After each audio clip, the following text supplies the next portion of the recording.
And in reference of the land that he's talking about is directly behind my land. I live at 808 West Mountain Drive. And on that land, the only thing that's on that land is about 5 trees and 1 apple tree. That is all that's on that land. And the trees are running directly, actually, they my trees, because they on my land. So he's on the land that we are talking about. It's only got 2 out front, and there's 2 in the back. That's counting the apple tree. And the reason we have went, I've been there for 16 years now, and we've been fighting real hard to clean up the neighborhood, the prostitutes, the drugs. I mean, when I moved there, it was real bad. And all we asking is that most of the people who live there are senior citizens. There are more stick buildings in that, stick houses, we call instead of mobile or trailers. And these people can't just jump up and move and let the neighborhood start going back down again. Now, that's just, that's my opinion. And all of the people that's here with me, and there was some more, but they couldn't make it today. And all we asking is, let us continue, because we got still a lot of work to do. Let us continue to try to keep this neighborhood cleaned up. And the only way we can do it if all of our neighborhoods stick together. But we start getting, reason I'm saying that, because the trailers that we had in there, it was a mess. And trying to get some more in there, we don't know what it's going to bring. So all we asking is to help us continue to clean up the neighborhood. That's all we want. Like I said, most of them are senior citizens. And I'm one of them. Thank you. All right. Thank you. Are there questions? I ask a question. If not, Oh, no, I'm sorry, not for him. You can close the public hearing. then thank you. Thank you very much. I have one question, Your Honor. It's not from Mr. Hill. Did you come in your own? I mean, what Go ahead. One question. It's not from Mr. Hill. Okay, thank I you. do have one question. Mr. Faircloth? Mr. Gauls, where do you live now? Where do you reside at now, sir? 5516 McPhail Street, Hope Mills, North Carolina. How far is that from that property? 7-8 miles. Oh, okay. You don't live in the neighborhood now? No, sir. All right. Did I understand you were moving, this was your, I will be living in the property, yes, ma'am, once I all right, so get you, it up and running. okay, okay, all right. Thank you. Thank Any y'all. other questions? I have a question, Mr. Lloyd. You have a question, Mr. Lloyd? If you want to close the I public need hearing. to close the public hearing then. Okay, Mr. Evans? Not for Mr. Lloyd, but for the gentleman that was just, and you're staying in Hope Mills now and planning on transitioning down to that particular area that you're talking about moving to. How long is that going to take you? I mean, I'd like to say a couple months, but enough time to clear the lot out, find a modular home that's going to look nice. So you haven't found a modular home yet? Not yet, no, sir. No, sir. Can't look to purchase one yet until I get the proper zoning, which I hope to get, and should be a couple months after it gets rezoned. I should get it cleared out and get a structure on the property. Thank you. Thank you, sir. All right, thank you. If there are no more questions, I'm going to close the public hearing. Now, there's a question, Mr. Lloyd. Yes, thank you, Madam Chair. Mr. Lloyd, I think I know the answer. I do know the answer to this, but I think it's important that anybody who may be listening may know this. R6A is the only zoning you have that allows for what we'll call a trailer or mobile home. But it's also the only zoning that allows for a modular home, correct? Incorrect. You can put a modular home in the other districts. There's several districts that allow manufactured homes. We can put a modular home in its current zoning? Yes. Then what is the issue? Well, I believe the petitioner's talking about a manufactured home, and there is a difference. Okay? And there are other districts, this is the only district that allows mobile home parks. That's the difference between R6A and R6, is basically R6A allows a mobile home park, which would be 3 or more manufactured homes, Okay. which you couldn't do on this property. It sounds to me, like listening to the citizens around, that there has been a push to start moving away from additional mobile home parks and going into more single-family. Is there a history of approving R6 to R6A in this area, or has it been the opposite way? In this area, there hasn't been a lot of activity. Were the R6As, were they, when it was initially zoned, did they become R6A because of the initial zoning? Yes, sir. Okay, so there hasn't been any real zoning changes? Most of the zoning in this area has been to commercial, and it's been along either West Mountain Drive or up in the Owen Drive area. It looks to me like there's only one contiguous piece of R6A to that property, and it is on a major West Mountain Drive. Would that be correct?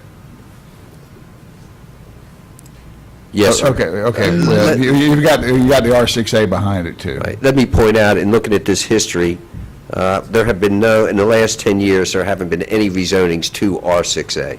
Okay, thank you.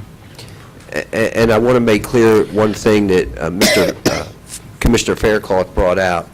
If the issue is owner-occupied versus renter-occupied, it really doesn't matter what anyone says, because, again, this is not a conditional use. The applicant could say that they're going to live there, and they wouldn't be bound to live there. Mr. King? Tom, I got a couple questions. Describe for us, if you will, the difference between a modular home and a mobile home. Modular home will meet the code, the building code. A manufactured home has a... What kind of code? Which code? The building code. And For a what? it's same as a stick-built. The code are the same Yes, sir. as a stick-built house? Yes, sir. Okay, The manufactured homes do not. They have a sticker from HUD, but there's various differences there. They don't meet the same as the stick-built homes. so if I ride down 301, there's some homes out there that look like a normal house. So if it comes in already put together, that's a modular home? Yes, sir. Okay. So they have the same standard as a stick-built home? Yes, sir. Now, this house we're talking about, in this case, he's trying to do what? He would need a rezoning if he was going to do a modular home. So He would? apparently, the applicant needs, you may have to ask him, but this doesn't need to be rezoned for a modular home. It does need to be rezoned for a manufactured home. Manufactured home. That's the trailer. permanent foundation, Yeah. pitch roof. The HUD sticker does not meet the building code of manufactured home. There's several differences between that and a modular. A modular meets the building code, and manufactured home does not. Meets the building code. Same as For stick-built, yes, sir. So the applicant's been saying modular, but apparently he told staff it was manufactured, or this reason, we wouldn't be here. You can put a modular in the R6 Well, we'll clear district. that up one way or the other. I mean, what's he saying? He can say anything. But it won't need to be But you rezoned. can't put a manufactured home. What type of home are you looking for? Double wide. Okay. My- And is that considered a manufactured Yeah, home? that's not a modular. It's not modular? That's not a modular. Okay. Okay, I understand. Okay, thank you, Mr. Gold. Thank you. Thank you. All right. Fellow Commissioners, what is your pleasure on item E, case P 1405? Madam Chair, I would make a motion that we do not find the request consistent with the land use plan and find that the request is not reasonable or in the public interest. Second. You want to correct that, Ken, because we do need to find it consistent with the LUP. We do need to do Did I that. say it was consistent? You said that we do not. Okay, I'm sorry. We do I find. find that his request is consistent with the land use plan and found that the request is not reasonable or in the public interest. Yeah. Second. There's a second down here. Charles seconded. All right, it's been, you've heard the motion, and there is a second. Those in favor of the motion as stated? Unanimous? Madam Chair, I would make a motion that we deny R6A zoning. Second. All right, motion second, those in favor? Unanimous? Madam Chair, may I? Mr. Fairclough? Mr. Giles, I'd just like to point out that, based on our action here tonight, you cannot put a double wide, you cannot put a manufactured home on that property, but if you look into modular homes, you can put a modular home on it without the rezoning, if that's your desire. I don't know the difference in the prices or anything like that, but you can do that. Just want to point that out to you. Or you can build one from scratch, either one, either way. All right.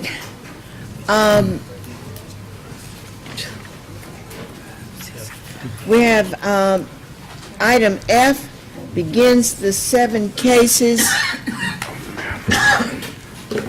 that we have for minimum housing code. Do we want to hear Sarah Howard or just go on with the agenda? Do we want to hear Ms. Howard or just go on with the agenda? All right. We're ready. Go right ahead, sir. Do you swear or affirm that the testimony you are about to give is the truth, the whole truth, and nothing but the truth? Thank you. All right, we're ready. This is minimum housing case 377, 2013. Property is owned by Tony, Leo, and John A. Zelski. Location of this property is 6203 Gregory Street, Fayetteville, North Carolina. House is presently unsecured, being vandalized, occasionally vagrants. All right. Questions? It is the recommendation of the Planning and Inspection Department, structure be demolished and immediately and debris removed from the lot. All right. Thank you. Are there questions? Ready for a motion? No, public hearing. Oh, I'm sorry. Are there speakers? There are no speakers. Madam Chair? Close the public hearing. Yes, Madam Chair, I make a motion to adopt the order and to report of the minimum housing inspector as true facts in this case, and to order the property owner to remove or demolish a dwelling within 30 days, to order the inspector to remove or demolish a dwelling if the owner fails to do so, and impose a lien on the real property for the cost of such action, and also to direct the clerk to incorporate the foregoing findings and orders in an ordinance certified by the chairman and record the same in the Register of Deeds. Second. All right, you've heard the motion and second. Those in favor? Unanimous? Thank you. Item G, please. This is minimum housing case 375, 2013. It's same property owners, Tony Leo and John A. Rozelski. This property is 6211 Gregory Street. It's right next door to the one you just saw. Oh, And this is completely destroyed by fire. all right. And there's also these are pictures of the accessory structure that exists on that property as well. We'll like to have it removed as well. Thank you very much. We're ready for, are there speakers? There are no speakers. There are no speakers. Public hearing on this case is closed. Madam Chair, I'll Ready take for a this one too. motion? Go ahead. You, I can take it again, the same people. okay, all Okay. right. Yeah. You got a question? Yes, ma'am. I'm sorry. I'm just out of curiosity. Do you know this Tony Leo and John A. Zelski? Do they live? Do you know if they live here or not?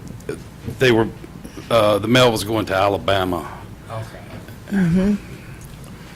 Thank you, Madam Madam Chair, we'd like to make a motion to adopt the order and the report of the minimum housing inspector as the true facts in this case, and to order the property owner to remove or demolish a dwelling within 30 days, to order the inspector to remove or demolish a dwelling if the owner fails to do so, and impose a lien on the real property for the cost of such action, to direct the clerk to incorporate the foregoing findings and orders in the ordinance certified by the chairman and record the same at the Register of Deeds.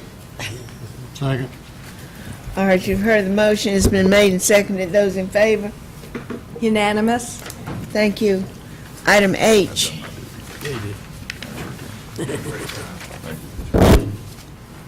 Do you swear or affirm that the testimony you're about to give is the truth, the whole truth, and nothing but the truth? I do. Thank you. This is a report of minimum house case 289, 2013. There's 2 units involved with this property, owned by Alfred W. Mann, located at 3045 Custer Avenue. It's in the Eastover area. It's about a 700 square foot house. It's deteriorated. We're seeking demolition on this property. Okay, thank you. Are there speakers? We have one speaker in favor, Alfred Fan. In favor of the demolition? No. He's property owner. What's he in favor of? All right. He's in favor of the demolition, that's how he signed up. In favor of demolition? I believe he wants to request some more time. Mr. Mayor. Okay. That's fine. All right, Mr. Fan, come up, please.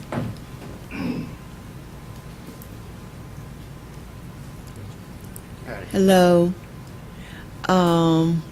Would you be sworn, please? Ma'am? Mr. Fan, will you place your left hand on the Bible? Raise your right hand. Do you swear or affirm that the testimony you're about to give is the truth, the whole truth, and nothing but the truth? Yeah. Thank you. Okay. Thank you, Mr. Fan. Go ahead. Now, what am I supposed to be doing? You signed up to speak.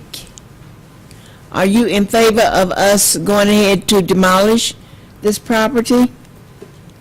Well, I've already started on it. But the man tonight told me he won't gonna give me but 30 days to finish it up. And I can't do it in 30 days. I hadn't got the money to hire somebody to do it in 30 days. Well, you have two properties here. Can you do it in 60 days? Is that what you're doing? He told me, this man here told me that it had to be up to code, and I don't know what the code is. The house I'm got, one of them, yeah, I thought I could bring it up to what I would consider a code, but I don't know. I don't know what the code is. Well, right now, it's in shape to be demolished. That one, yeah, I have started on that one. You're tearing it down. Yes, ma'am. Do you need more time, an extra 30 days to tear it down yourself? Yes, ma'am. Is that what you're requesting? Yes, ma'am. I All right. asked him, and he said I had just 30 days. Well, I'm sure he did. We have the authority to give you another 30 days if 4 of us say so, Yeah. Well, I done got a permit. to demolish it. Yes, ma'am. All right. All right. That is a permit. All right, thank you very much. Let me see how we feel about that. Okay? We'll close the public hearing. Mr. Fan, just give us 1 minute on this property. Mr., close the public hearing, okay. Madam Chair, I would like to, I don't know if it's permissible to do this, probably have to have some legal advice here, but I'd like to see the other property before we decide on what we do with this one. Can we take them both together since it's the same owner, or? They're 2 different PIN numbers, Commissioner Fairclough. I understand that. Can we take them together or not? Can I? If there's a decision made and a lien placed on the property, it'd have to be placed on each individual lot. Can we defer the decision on this one until after we hear about the next one? Yes, sir, you can defer the decision. All right. Well, then, Mr. Fan, we will do that if you will sit right there on the front row so you don't have to come right back. Yes. If you have a seat. Okay, thank you. And we're going to see the other property that you have, and then we'll come back. Okay, we'll open the public. Thank you, Madam Chair. This is Unit 2, 3103 Custer Avenue. It's the same type of house.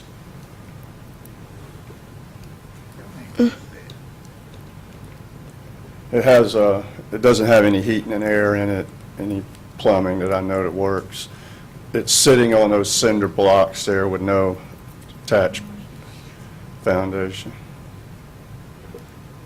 We're requesting demolition of this property, Judge. 750 square feet again? Yes, ma'am. The tax office has it as a utility condition. All right. Do we have question?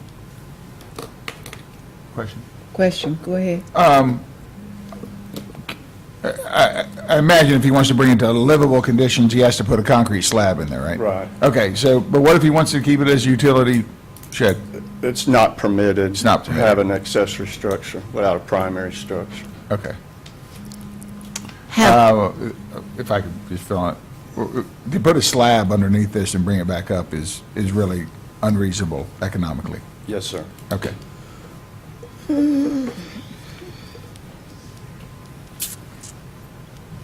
Mr. Evans? Thank you, Madam Chair. And I don't think it's for our zoning officer, but my concern is that I don't think, and maybe I'm wrong, but I don't think the gentleman understand exactly what's going on here. I think that there's questions that he needs to ask in regards to this before we take any actions on his properties. I think that he needs to clearly understand what's going on and what's about to happen before we take any action on this. And so what I'm asking is that we defer any action on this until the next meeting so that he would clearly understand. I mean, maybe you don't agree with me, but put yourself in his shoes. Make sure that he understands what's going on with his property before it takes place. That's all I'm asking that we do. There was a hearing held on the 28th of August. Mr. Mann attended the hearing, and I explained that to him at that time. The name is Fan. Fan, I'm sorry. F-A-N-N. I'm sorry, Fan.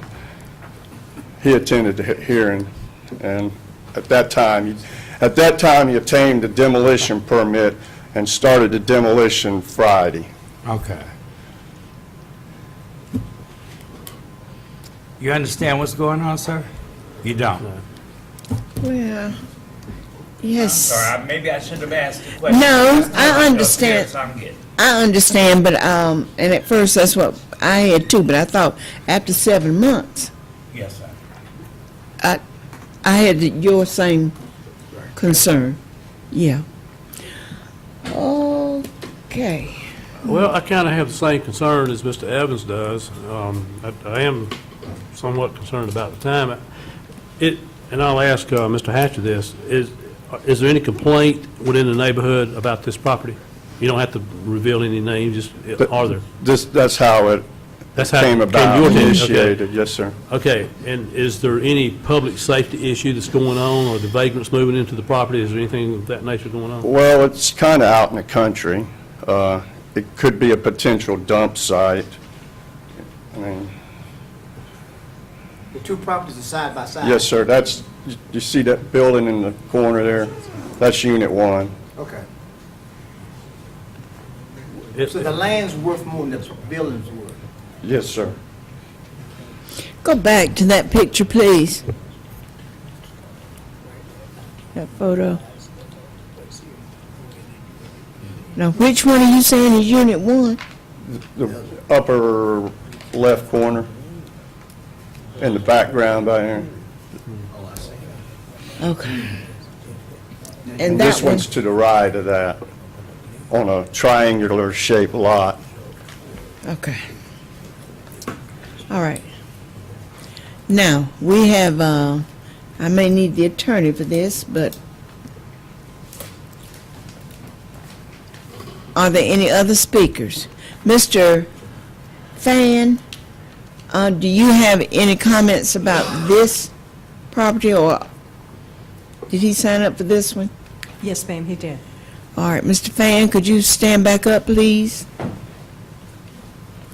You understand that we are talking about the second property now? Which one is the second property, this one Yeah. or the other one? That one. This That one, This one. This one is the second property? yes. Yeah. Okay. I have got to tear that one down also? We haven't ruled yet, sir. We haven't ruled. Okay. This one I was thinking, there's a few repairs I could do to it, and possibly I could live in it. Oh. But he's saying that I got to have central heat and air and all this, where I thought I could put a gas heater in it and window air conditioner and live there myself, if I have to. But I bought the two houses originally for my sister. She was burnt out. I bought these houses for her to stay in. She stayed in them, she wouldn't keep them clean. So I told her, pack a mess and get out. Okay. And so it stayed vacant for several months. This guy his family was kicking him out of his mama and daddy's house. He come to me and asked me, could he move into this house? I said, yes, sir. If you'll clean it up, you can move in. So he moved in. He wasn't working. He didn't have no income. So I let him stay there. I can't remember how long, for several years, and didn't charge him no rent. I told him anything that went wrong, he was to fix it. And so he stayed there, and that's what it was looking like. He was a pack rat.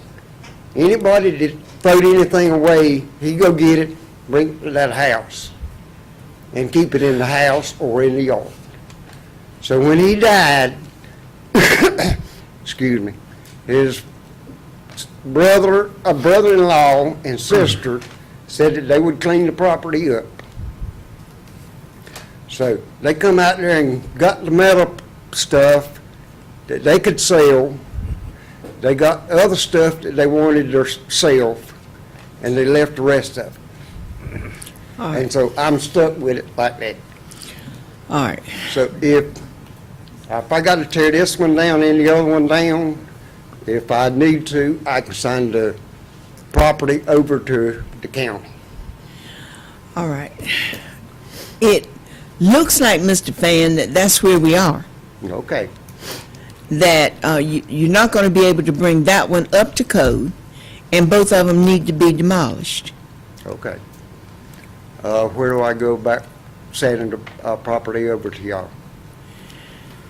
Well, if you don't intend to do it yourself, we can go ahead and rule tonight and demolish it ourselves. The property won't revert to the county on the cost of this demolition.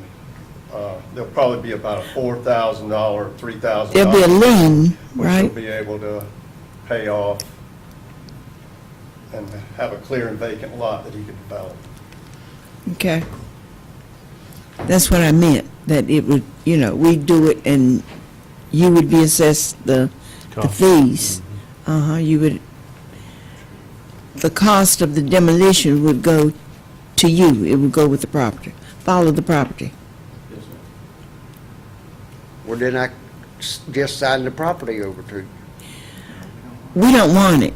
I mean, not that we don't The want it. property ain't no That good to was- me either with the houses tore off of it. Sir, The property's no good to me with the houses tore off of it. It's just another piece of land holding the rest of the world together. So that's what it's going to end up. If y'all go in there and tear it down, then I'm gonna end up having to pay y'all. That's right. So I just give you all the property, and y'all do whatever you want to with it. Oh, my Can I- goodness can I say gracious. something? Mr. Fairclough. Mr. Fan, what happens, it doesn't revert to the county. We assess the property with the cost of demolishing the houses off of it, and then what you have, when you're done, you have, how big is that piece of land? Is it There's 51 acres in one and hundredths of an acre in one and 100? 40, Wait a minute. How much? 48. Half an acre and, so probably about an acre altogether or less? They're close to an Okay. acre, yes, sir. What you would have is a vacant piece of land that's been cleared by the county. The county will put a lien on the property for the cost of clearing it. Then you would still have title to the property. You would pay the same tax rate that you're paying now, but if you ever go to sell that property, the lien would have to be paid off. If the county decided to foreclose at some point on that lien, then you would have the opportunities to pay it off yourself, or at that point, the county could take it over for unpaid taxes or unpaid liens or whatever. But you would have the property, and then you could sell that property subject to that lien at some point if you wanted to. You're still going to have the property, but it'll be cleared off because it does not meet habitable conditions. The estimates are to bring those two properties up to habitable conditions will cost you about $80,000. And, you know, I know you're not interested in that. So what we're going to do, we're going to take a vote on whether to demolish that, order you to demolish the property, and then if you don't, we do. That's basically what we're going to do. All right. Let me, Mr. Martin. Madam Chairman, would the board allow me to ask Mr. Fan a question to the side? Would you agree with me to ask him one question? Yes, we will. Mr. Fan, let me ask you a question. Thank you. Let me take a bathroom break.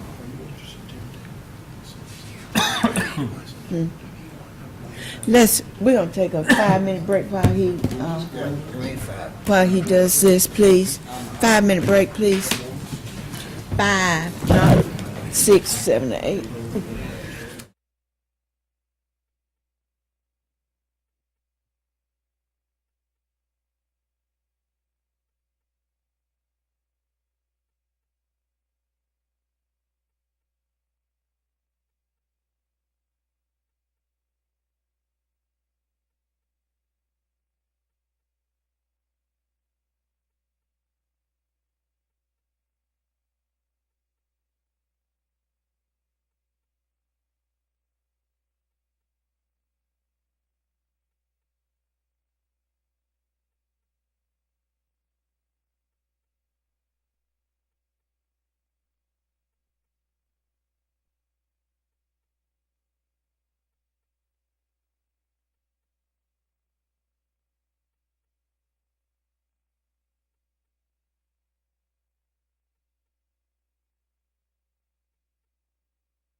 I'm taking that home.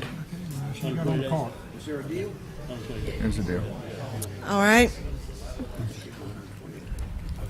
I guess that's both properties, Marshall. I'm sorry. Back from the break, those, y'all gonna have to help me push up. Pull me up. Thank you. I request a chair with better rollers. All right.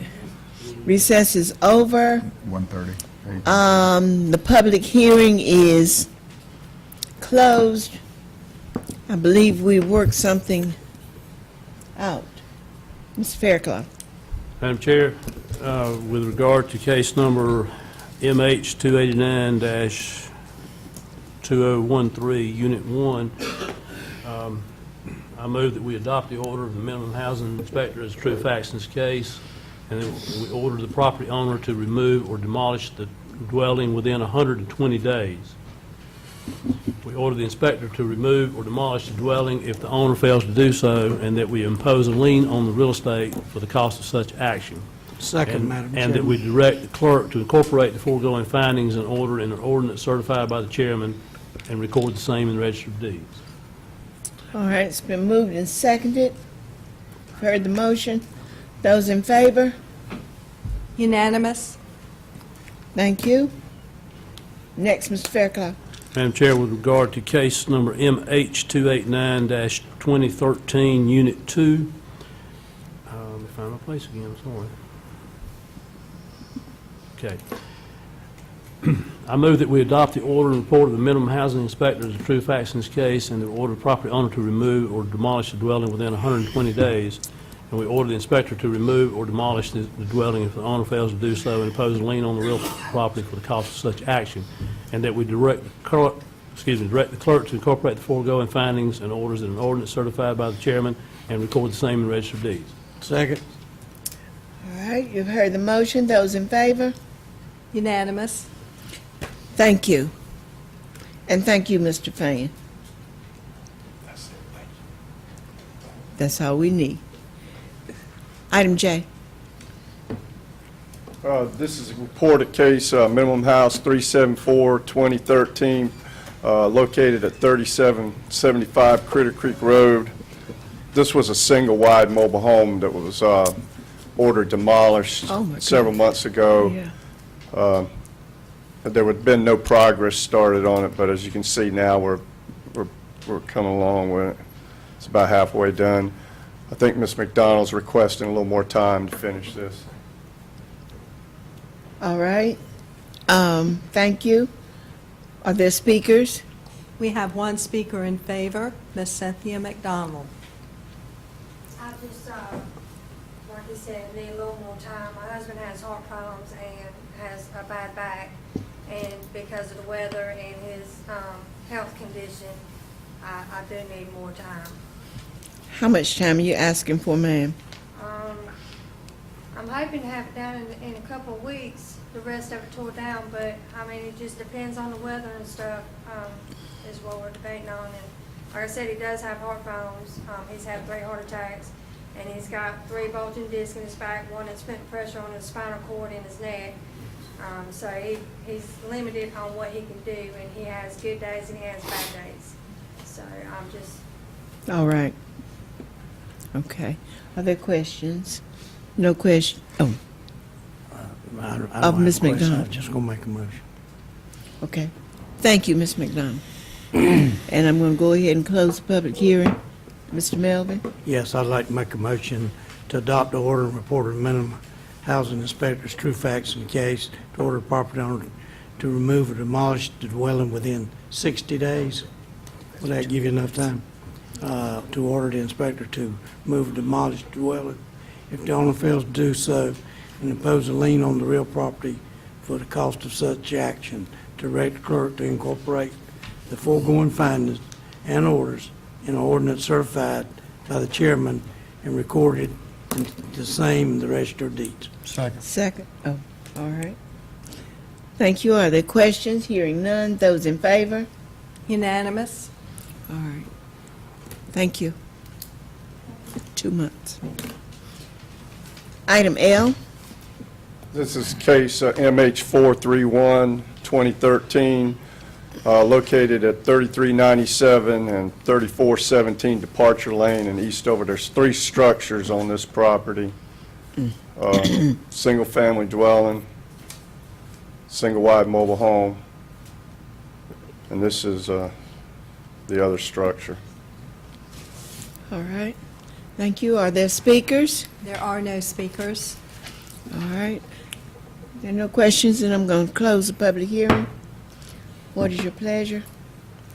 Madam Chair, I move that we adopt the order and report of the minimum housing inspector as the true facts in this case, and order the property owner to remove or demolish the dwelling within 30 days, to order the inspector to remove or demolish the dwelling if the owner fails to do so, impose a lien on the real property with the cost of such action, and to direct the clerk to incorporate the foregoing findings and orders in an ordinance certified by the chairman and record the same in the register of deeds. Second. All right, it's been moved and seconded. You've heard the motion. Those in favor? Voting in favor, Commissioners Edge. Voting. I'm abstaining from the vote. Can't do it. Don't we need a motion? Is to that- allow him to abstain? It's L. Unless you have a personal Charles. interest. It's L. Okay. Go ahead. Okay. I think we're clear now. Is it unanimous? It's unanimous. Yes, we're clear. I understand that. Thank you. Item M. This is our last case, MH 435, 2013, located at 1704 Chafin Drive, which is off of Blossom Road in Grays Creek area. This is a single-wide mobile home. It's unsecure, abandoned, being vandalized. We're seeking demolition on this property immediately. Oh, goodness. Are there speakers? There are no speakers. All right, then I'm going to close the public hearing. I need a motion, please. Move that we adopt the order and report of the minimum housing inspector as the true facts in this case. Order the property owner to remove or demolish the dwelling within 30 days. Order the inspector to remove or demolish the dwelling if the owner fails to do so, and impose a lien on the real property at the cost of such action. And to direct the clerk to incorporate the foregoing findings and orders in an ordinance certified by the chairman and record the same in the register of deeds. Second. All right, you've heard the motion and second. Those in favor? Unanimous. Thank you. Thank you. Thank you very much. Item 5, Mr. Martin, is, Item 5 is a presentation on the Cumberland County Communicare and an update on the court-ordered care services. And this presentation is given by Ms. Sarah Halleck, the Executive Director of Cumberland County Communicare. Ms. Halleck. okay. Ms. Halleck, welcome. Usually we're not this long, but Good evening, Madam Chair and members of the Commission. It's with great pleasure that I'm here today to give you this year's update on Cumberland County Communicare. Thank you. And if you don't mind, I'm going to skip over and hit the highlighted parts. okay.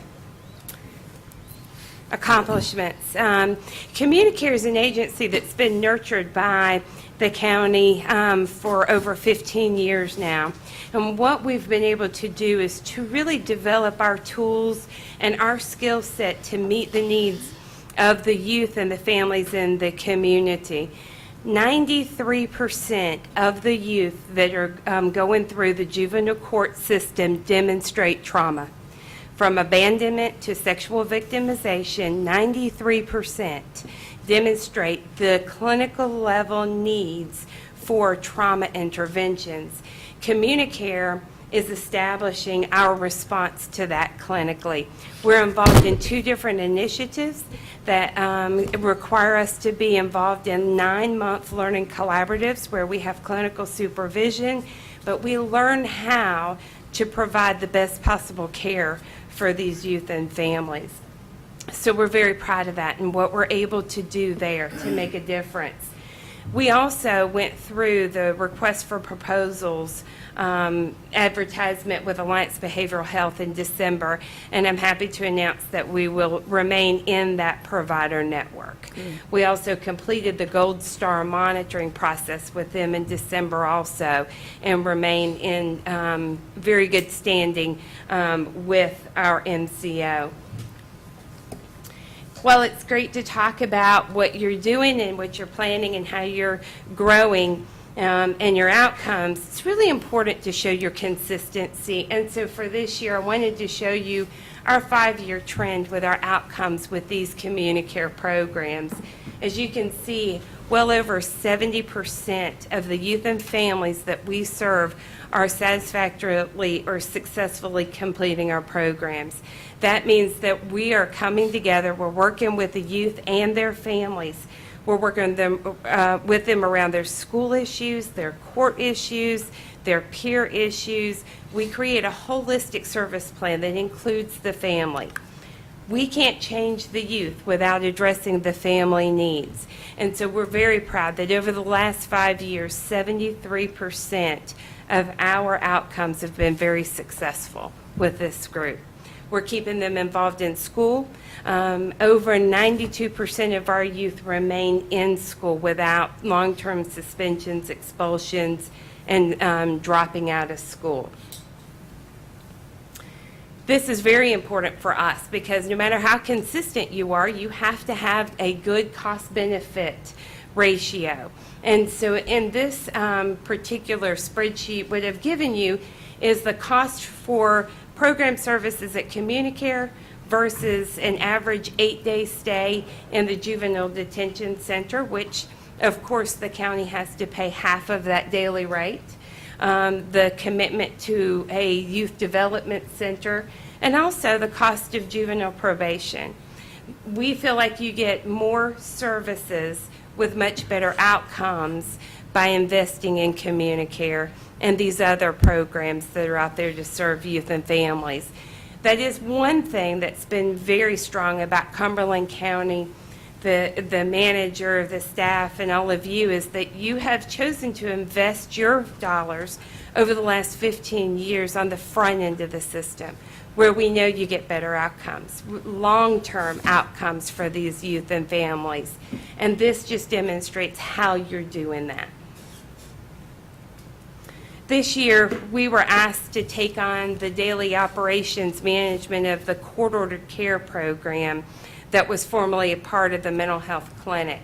We're very pleased to tell you that we've made some substantial strides with this program. We've completely restructured the process from intake to testing. We've added 7 additional clinicians to help conduct the clinical parenting assessments that are ordered through the courts.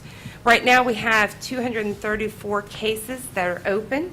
However, for those that are actually in the testing and assessment process, we've doubled those open cases in the last 3 months. So we're very happy about that because we are able to serve more folks, provide the testing information more timely to the folks in the court system. And I wanted to, if you don't mind, just tell Mr. Martin how much we appreciate him and all that he's done for us over the last 14 years that I've been here. But Mr. Martin, today as I was getting ready for this, I thought I wanted to be able to quantify that because I love data. And I just want you to know that over the last 14 years since I've been here, you've helped to serve 17,500 families. And you all have done it well, and we appreciate it. And I certainly wish you the very best. If you have any questions, I'll be glad to answer those. Thank you. Oh, I'm sorry. Mr. Keefe. Thank you.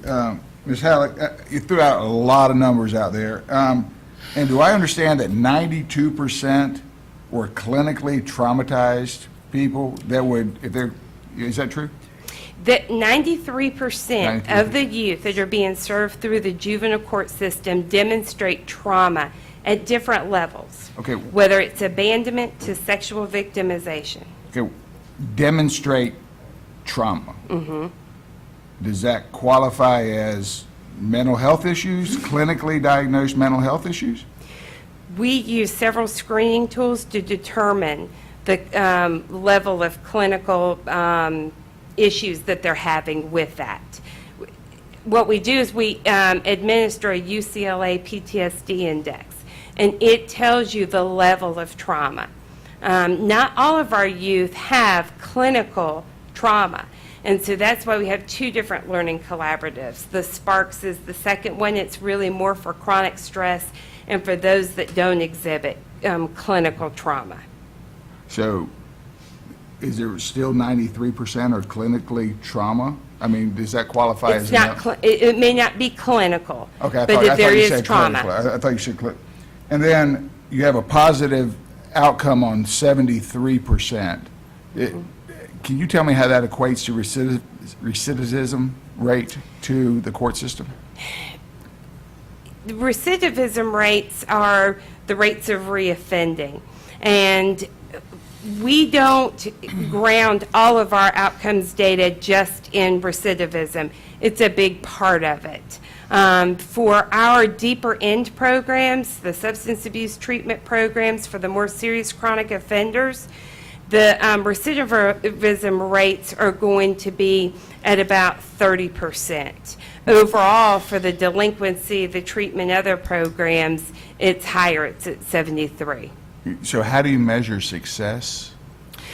We look at whether or not they have further court petitions, whether or not they're staying in school, whether or not they're meeting treatment objectives. If you are in our substance abuse program, we're going to administer a urinalysis to see if your levels are coming down. So we do that in a variety of ways. We do that based upon the progress in the home. Are you adhering better to your parents' rules? Are you attending school, not skipping school?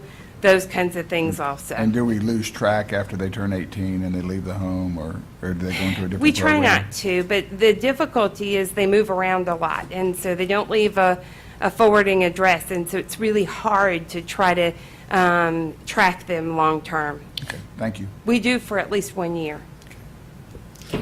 I remember the beginning of this, this program, and you have done a marvelous job with it. Thank you. Thank you so much on behalf of all the children. And I love the final page where you list some of all of the many agencies that you collaborate with. It's a great, great asset to our community and to our children. Thank you. We realize that we certainly can't do this work alone, and we can't do it without you. So your support makes a difference for our community every day. So we appreciate it. Thank you so much. Thank you. And thank you, Miss Pilgrim. I think you were here. And with the beginning of this program. Remember very well. Thank you, Mr. Martin. And I don't know if he's telling me something or not, but that 14-year mark, the figures she gave, you know, we came at the same time. That's true, yes. But I'm not leaving. Yeah, I understand. I understand. Thank you so much. I remember it well. Thank you. Okay. Item 6, Mr. Wilson and Mr. Ortiz. Ortiz. Ortez.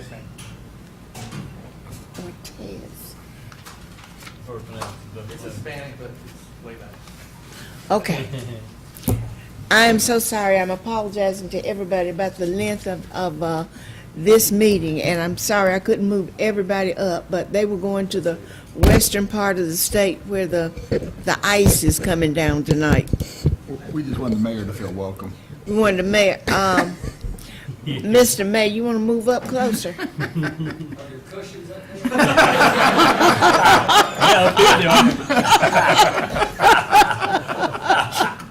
Please raise my taxes. Five cushions for your chairs. All right. Thank you so much, Mr. Wilson, for joining us. And we have some neighbors, I believe, from the community. that are here, and Mr. Brown is here in case we need him. Thanks for The having us. last time you gave us, I think this is a little bit more complicated than the mosquitoes. Maybe so. So I'm Buck Wilson, the Public Health Director, and I have Daniel Ortez with me. He's the Environmental Health Director. We're here today to give you a little update on arsenic contamination in the water in one of our neighborhoods, a couple of our neighborhoods. So first of all, arsenic is a semi-metallic element. It is naturally occurring, very plentiful in the earth. It can also, in this particular case with our arsenic, we believe it to be naturally occurring. The experts think it is. However, it can also be industrial and agricultural activities such as hazardous waste, pesticides, and manufacture of electronic devices. You see in less and less that over time. So how does it get in the well water? As most of us know, private well water comes from your underground water supply, and it's real simple. You either have erosion of those natural mineral deposits on the drilling of the well, and you'll have some arsenic coming out, or again, it could be industrial activities. This is a little difficult for you to see. You should have a copy in front of you. This is the map that shows where the public sewer lines are, where the public water lines are. Gold is the sewer line, the water line is blue, and the red dots are most of the arsenic that we found. Most of the sites are on this map. There are a couple that don't show up on this map, so I think you'll find 22 on here, and we had 27. Again, those are the red dots. I'm going to turn it over to Daniel. Daniel's also the chair of the Safe Water Task Force, and they're looking real closely at this issue, and he'll give you a timeline of the different addresses. Thank you, sir.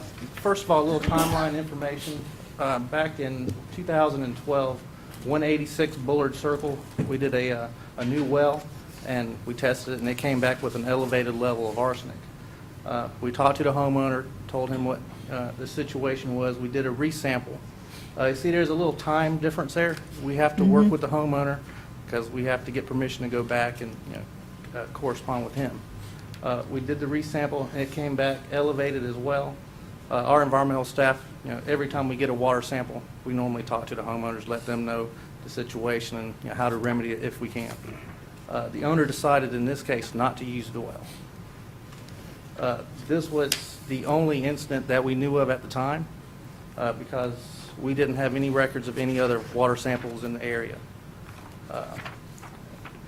The next one that we had was on Wolf Point Extension, which is almost a mile away from Bullard Circle. We sampled that one. It was a replacement well. It was above the EPA standard as well. We notified the owner. We were able to resample that one pretty quickly. The resample was above the EPA level. We notified him again. The owner installed a well filter. I believe that was a reverse osmosis filter.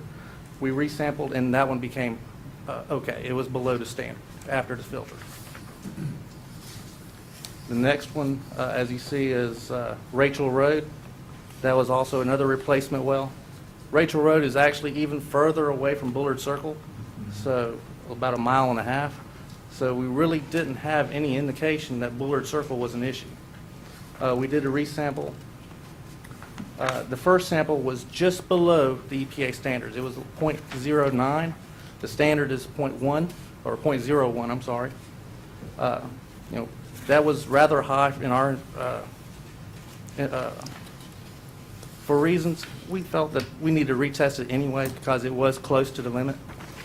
We did a resample, and it was at the minimum. It actually climbed. So we decided we'd do it, see if we give it a little more time and see if it would change again. We went back, and this time it was above the limit. We notified the owner each time, let her know what the results were, and I believe she is working on some sort of filter.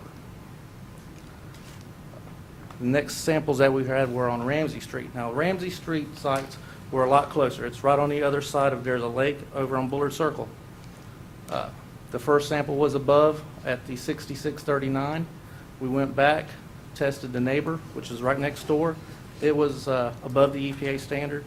And then we got permission to test the one on Ramsey Street, 6643, and it was below. This generated concern from a concerned citizen who wanted their water sampled. So we went ahead first in October 2013 to 271, at the owner's request and took another sample, that was elevated. So this was the second sample that we had on Bullard Circle. So we knew that there was some sort of trend or something going on in that neighborhood. So I went ahead and requested that we do a full survey of the area. This takes a little bit of time because we have to knock on doors, put out notices, let them know that we are concerned that there may be arsenic in the area. This prompted us to go door to door. And once we started getting results in. We were able to take this information to our GIS department, and they were able to put together that great map that we had. We took that information, brought it to the Safe Water Task Force, and trying to get some information. The recommendation was that we probably need to have public water brought to that area. We've had a couple of concerned citizens contact our office, but we have been foremost transparent, trying to get the information to the homeowners as fast as we can. As soon as the results came in, we wanted the homeowners to know. Do you have any questions? I have a question. Are there any commercial buildings in there that have been, on the program to check? No, I don't believe there's any commercial. There's some rental property out in that area. I mean, commercial place where people would go together and use the water in any way? There is a community building in the neighborhood. It was tested. I believe it came below. Okay, thank you. That's fine. Madam Chair. Mr. King. Is it your thoughts that we responded in a timely fashion? The reason I asked that question, some lady called me about it, and she was under the impression that we've been kind of dragging our feet. But it is your professional opinion that you've handled this situation well. I believe so. I believe we've handled it very well. We've responded pretty quickly. We had no indication from our first sample that this was going to be 27 samples later. We had no records of any water samples in our files. I forget the lady's name that called me, but she was very adamant. Was that you, the lady? Yes. Okay, all right, that's it right there. Yes, But she was very adamant about it, and she maintained that the community didn't know anything, you guys weren't doing anything, That is not how I expressed myself, sir. but that's my generalization of it. But that creates more dramatic. It's more dramatic that way. But anyway, so that's what prompted me to contact Buck. I think I did, and that's where we are. Yeah, we've contacted state toxicologist, Dr. Rudo. He's with the... What day? Oh, gosh. I really couldn't give you a date. This year or last year? It was this year, probably when we first started the survey. But he also gets all these results because every water sample that we collect, if it's above any MCLs, is directly reported to him. He reviews it and sends out a notice as well. Okay. So he was well aware of any arsenic that was in the area. But he doesn't get a map that we have. He just gets an address. So he really couldn't coordinate how many we had in one area until we gave him a call and let him know. I got you. We took 57 water samples, and we're continually taking water samples as needed. I had a lady call me the other day, said she was out of town, so I directed my staff to go collect a water sample there. We're not charging for any of these water samples as part of our survey. Felt that it was important that we go out and test these waters for public health. 27 of the samples came up above the EPA standards. The results range from .011 to .161.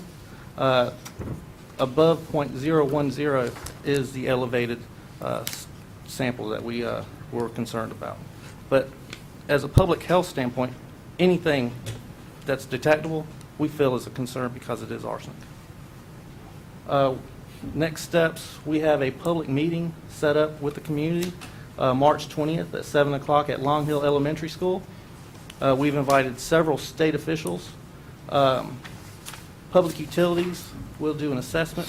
It's not as assessment to charge people, it's an assessment to figure out what the needs are and what the community wants. Mr. Brown will probably have more information on that, but we've submitted the information to PWC, Public Works Commission, along with the map so that we can get some cost estimates that will be provided. All right.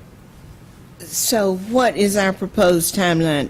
Public meeting, March 20th. We found out when last week or I wanted to get all the information together, the map, that way we knew how large this area was going to be, because we can't really do any planning unless we know how many houses are going to be affected. It's going to include other areas of the neighborhood, so I wanted to make sure we had all our information. But the entire time, the neighborhood, the residents who we took water samples from, they had the information. All right. So this whole area has been surveyed, right? Yes, here? ma'am. And these areas are on public water. Yes, ma'am. So these are the well water sites. Okay, As you see, the red dot on the very top, that's Wolf Point. yes. That was the second sample. Rachel is off the map because it's even farther away. That's by Pine Forest. Yes, sir. All right. Mr. Keith, please. Thank you, Madam Chair. My question was about Wolf Point and the other one. Is it your opinion right now these are outliers? Those were outliers because we took water samples on Wolf Point Extension, and they all came back okay, below the standard except for that one. When you say below the standard, Daniel, you were- .010. Right. But you also said, in public health, any arsenic is arsenic. Yes, sir. And then also we had, you showed us a timeline of within 4 months that somebody went below, at, above. So, obviously there's a pattern developing there. And that just goes to show that underground water is very unpredictable. You do not know what's, available in your water resources, because you might have an elevated level on one property and next door it's okay or below standard. Are we setting up a program at all for residents throughout this area, all the way up to Wolf Point and out there, that they can bring in their water free of charge to where they can have it tested? We would rather go collect the water sample ourselves. Okay. Because we don't know their collection capabilities. And will you be able to tell the citizens at the meeting, at the public meeting, the process and the protocol for going through to do that? Yes, sir. I'll be available to answer any questions, and we'll give an update. Thank you, Dan. I would hope that also any of us who are available, I have a speaking engagement there with a conflict, but any of us who are available, I have been requested that we have commissioners present at the meeting to hear the same information. Okay, who had a hand raised up first? You, I believe. Probably me, yeah. Mr. Fairclough. Dan, what is the state doing with regard to this? Division of Water Quality, they're aware of it, but since this is more naturally occurring, I really don't know if they'll be able to find any funding. Can you run it by us again? How do they know it's naturally occurring? Jim Barber with the Division of Water Management or Water Quality has run into this situation in other parts of the state, and with him reviewing the paperwork and water samples that we've gotten and well logs, which a well log basically tells how deep the well was drilled, the type of material that was the cutting material, and the pH of the water, he's able to determine that we've had the same situation in other parts of the state. Did they pull any samples out of that little lake there? Yes, we did. We pulled a sample on the lake, and it came below the EPA standards. It's below? Yes, sir. Mm-hmm. All of the rock wells that we're looking at are about 100 feet deep. Wow. This reminds me of the last waters situation that we had. It wasn't the mosquitoes. It was another water system with a plume of South Point. South Point. South Point. And I'm happy to say South Point is taken care of. I could jump up and holler about South Point, and I'll feel happier when we don't have any arsenic, too. Thank you, Madam Chair. Do we have any building permits out there for any building to be done? But the last building permit that we had was on Ramsey Street, 6647. That was a new application for a well-end septic tank, and we notified him that there was possible arsenic in that area. Okay, do you think that we should issue any more building permits until this is resolved? I don't know if we can not issue, because we're mandated by state law to issue any permits, especially for building. Now, as far as a well, it is possible that they could drill a shallow well and not be in the rock or aquifer that has the contamination, but there runs the risk of not having enough water during a drought, and we don't know what the water quality is, at the higher elevations either. Okay, so by being mandated by the state, is there anywhere in the state that you can call to find out if that could be done, or if it's possible? instead of just saying that it's mandated by the state. We are under the 2600 rules and the on-site wastewater rules. We are mandated to write septic permits, but not the well permit. Okay. All right. Is, Real quickly, you can also have a filter installed, as one owner did, and that's a simple fix.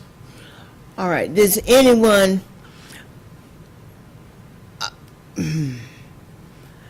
all of the residents, to your knowledge, have been notified, all of the residents in the area? We have gone door to door and put Door notices. to door, okay. And it is up to the residents then to decide what steps they're going to take? That would be a public utilities. Public utilities, Yes, okay. Mr. Brown. I just don't think that if we had, I don't think we'll have any requests to people to have arsenic added to their water. And I've had a lot of people contact me also, you know? They are very concerned about it, very concerned. So, will we see results within,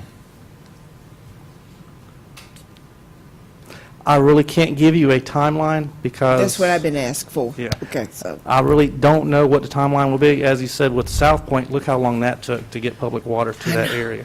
I can say we need it now, and I believe we do as a public health standpoint because public water is the best solution. They can put filters on, but that's something they would have to maintain. I am very, very sorry for the listening audience or the people who may be the watching audience.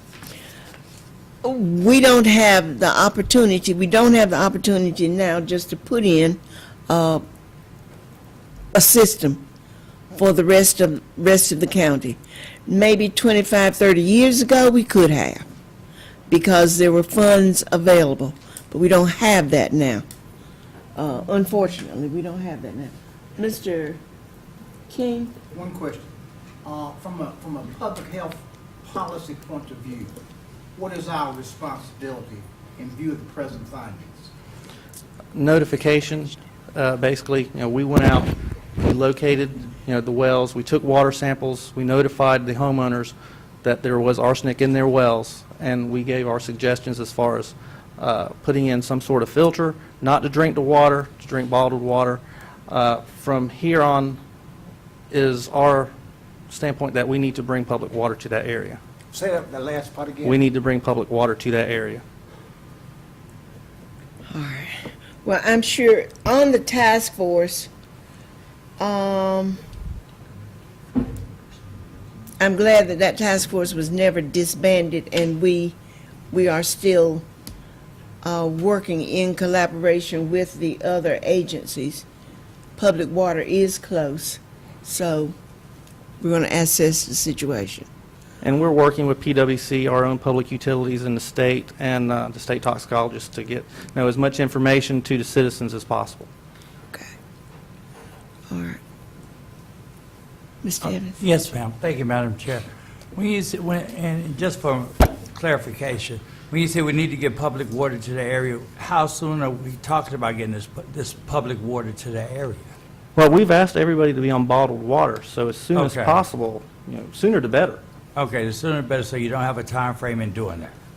I wish I could give you a time frame in making it happen, but, that's out But of my all control. efforts are being made to make it done quick, to have it done quickly. Madam Chair, I'd like to point out, I'm sorry. I'm finished, sir. I'd like to point out, if I could, for the public at large, the county's obligation is not to provide a public water system. We don't have that obligation. Our obligation is protect the public health, and that we take very seriously. But a well with a problem is a private problem. The fact that it's widespread or it's not wide, it's in this clustered area. It is widespread in this area. And what typically the county will do is to assist those homeowners, and the procedure is to, of course, notify them as to what the issues are, and then they will have to decide which way they want to pursue the problem. And not everybody's going to want to pitch in for the cost of public water. So that's the problem that we run into. And we've got limited funds that we can match and do some things with, or we can try to get money from the state, whatever. But we're not, generally speaking, the county is not in the water business. In fact, Grays Creek more or less took us out of the water business because we were really trying to get into the water business, and that was going to be our test, and it didn't happen. Unfortunately, for all of us, citizens tend to want us to provide it, but we learned a very hard lesson in Grays Creek. They did not want it because the one needed it, the other one didn't, and they did not want to provide it. So it is a very difficult situation and still remains a health issue, so I don't know. I'm going to encourage everyone who is in the area or has had questions or called us to go to the public hearing on March 20th, 7 o'clock, Long Hill Elementary School. We don't have definitive answers at the present time, but the state agency is working along with the health department, along with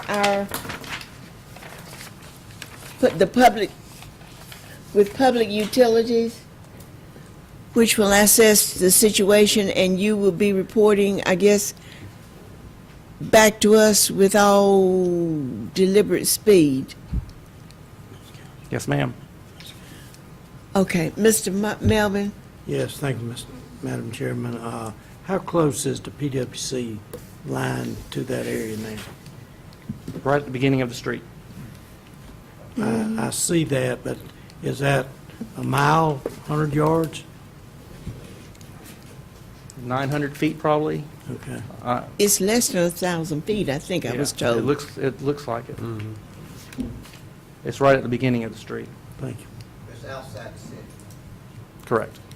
It runs down Ramsey Street for 401. Where is the city limit? That little block of water lines. Right. Okay, it's the next subdivision over. City, and I believe that area up there is also. So this is one of those pockets that we've got, one of those circles that we've got, It's right outside the city limits. right outside the city limits. Okay. All right, are there other questions? If not, I hope some of us are going to be able to attend that meeting on March the 20th. I'm going to urge all citizens to go. Thank you for your concern. Are there other residents of the area in the audience? No, I've got some questions about it, but, all right. Well, thank you. Thank you so much. I appreciate it. We all appreciate it. Thank you.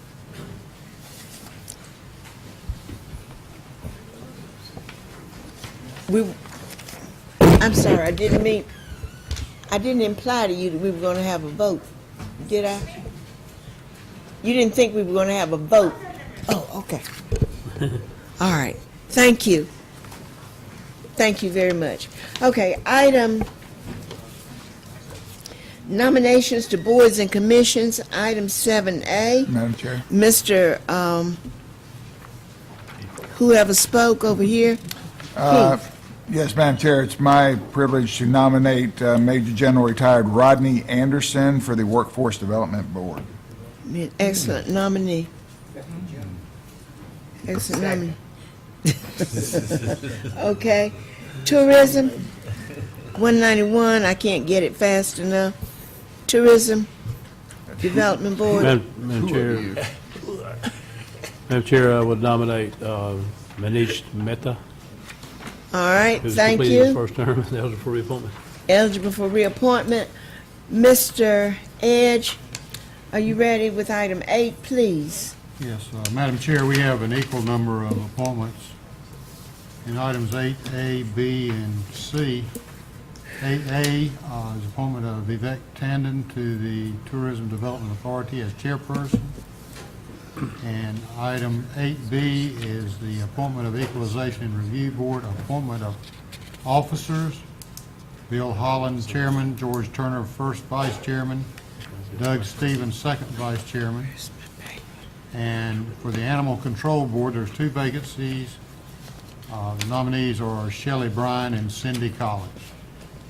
And I would move that we appoint all these people. Second. You've heard the motion. Those in favor? Voting unanimous. Thank you. The motion passes. We have, I move that we go into closed session. We got to convene the Bragg. Oh, I'm sorry.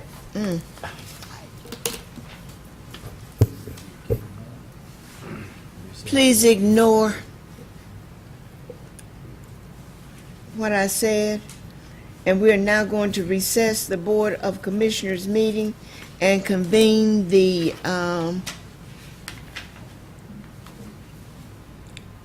let me find my place. I can't find my place. I'm sorry.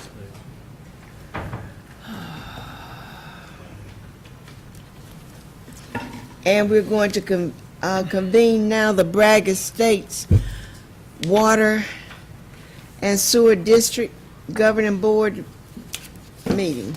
Okay. Good evening, Madam Chair, fellow commissioners. Mr. Brown. Basically, what we have before you tonight is just a simple resolution to approve. As you recall, back in December, we brought before you the creation of the Bragg Estates Water and Sewer District. Yes. We're in the process of applying for Clean Water State Revolving Fund funding. That application is due April 1st. As a part of that application process, we have to have a resolution that is attached, be approved by this governing board. Second. All right, it's been moved and seconded. We have a motion and second. Those in favor? Unanimous. Thank you. All right, I will now adjourn the meeting of the Bragg Estates Water and Sewer District. I reconvene now the regular Board of Commissioners meeting. At some point, I should have